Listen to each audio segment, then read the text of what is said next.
The village of Hinoshima had always been peaceful, nestled deep within the misty mountains of Japan.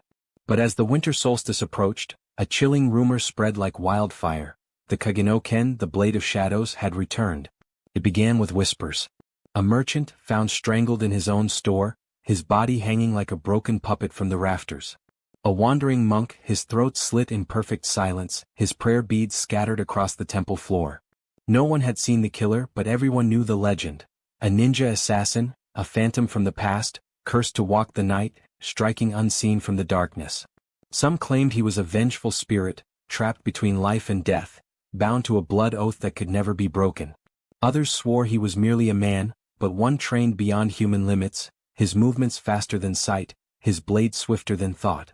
The elders spoke in hushed tones of a forgotten clan, wiped from history for their forbidden techniques that let them slip between the world of the living and the dead.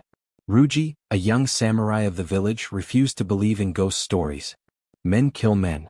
Shadows do not, he told himself. But when his own brother, Taro, vanished without a trace, leaving only a single footprint in the snow, doubt crept into his mind. Determined to find the truth, Ryuji patrolled the village each night, sword in hand. The air grew colder. The shadows stretched longer. And then he saw it. A flicker of movement. A blur in the darkness. Then nothing. Heart pounding, Ryuji spun around, his grip tightening on his blade. "Show yourself," he shouted into the night. Silence. And then a whisper from behind him, "Too late." Pain exploded across his back as a razor-sharp kunai tore through his armor. He staggered, swinging wildly, but there was nothing there, only the cold wind and the endless night. Blood dripped onto the snow, a crimson stain spreading beneath him. From the rooftops, hidden in the thick mist, the assassin watched. His name had been erased long ago, his existence reduced to a mere shadow. His mission was eternal, silent, merciless. He was the Blade of Shadows, and no one who saw him lived to tell the tale. Ryuji gasped for breath, his vision blurring. He struggled to rise, but his strength was fading. Then he saw the figure step from the darkness, cloaked in black, a mask concealing all but cold, pitiless eyes. The air around him seemed to grow heavier, pressing down like unseen hands. The mist curled unnaturally, writhing like living tendrils around the assassin's form. "Why?" Ryuji choked out, his fingers slipping from his sword hilt.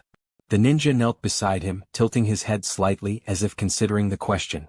And then, in a voice as empty as the void, he answered, "Because the shadows must be fed."